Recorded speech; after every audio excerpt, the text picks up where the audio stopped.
দায়িত্ব পাওয়ার পর প্রথমবারের মতো বাংলাদেশের পররাষ্ট্রমন্ত্রী প্রতিমন্ত্রীর সাথে বৈঠক করতে আসেন Indian high commissioner Dinesh Trivedi.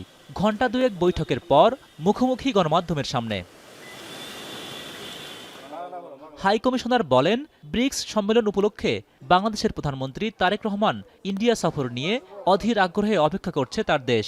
সফর হলে উচ্চ পর্যায়ের বেশ কিছু বৈঠকের মাধ্যমে দ্বিপাক্ষিক নানা অমীমাংসিত বিষয় আলোর মুখ দেখতে পারে এমন আশা প্রকাশ করেন high commissioner. Of course, from our side, I can tell you for sure that we are anxiously waiting for the Honorable Prime Minister of Bangladesh for a visit to India.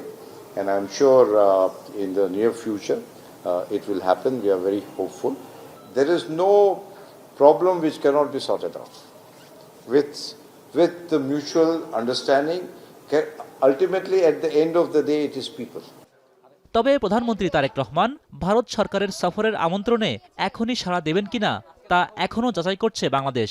পররাষ্ট্রমন্ত্রী ডক্টর খলিলুর রহমান বলেন, সার্বভৌম সমতা রেখে সম্পর্ক এগিয়ে নেয়ার ব্যাপারে ভারত বাংলাদেশের দ্বিমত নেই। প্রধানমন্ত্রীর আমন্ত্রণ বিষয়ে আপনারা বলেছেন, আমরা সেটা এখন রিভিউ করছি এবং আমরা এ বিষয়ে একটা সিদ্ধান্ত নেব এবং আপনাদেরকে আমরা সেটা তাৎক্ষণিকভাবে জানাব। এদিকে 3 দিনের সফরে বৃহস্পতিবার ঢাকায় পা রাখবেন মার্কিন সরকারের দক্ষিণ ও মধ্য এশিয়া বিষয়ক বিশেষ দূত সার্জিও গোর। বাংলাদেশকে কাছ থেকে বুঝতেই এই সফর বলে জানান পররাষ্ট্রমন্ত্রী। প্রথম সফর হিসেবে আমরা ধারণা করছি এটা এক্সপ্লোরেটরি সফর। উনি বাংলাদেশ সম্পর্কে বুঝতে চাইবেন। কোনো দেশের সঙ্গে আমাদের সম্পর্ক অন্য দেশের প্রেক্ষিতে জিরো সাম গেম নয়।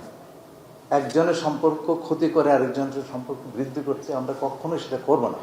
এ সময় বাংলাদেশে আশ্রিত রোহিঙ্গাদের আর্থিক সহযোগিতার জন্য যুক্তরাষ্ট্র সরকারকে ধন্যবাদ জানান পররাষ্ট্রমন্ত্রী। হোসেন জাহিদ, এখন, ঢাকা।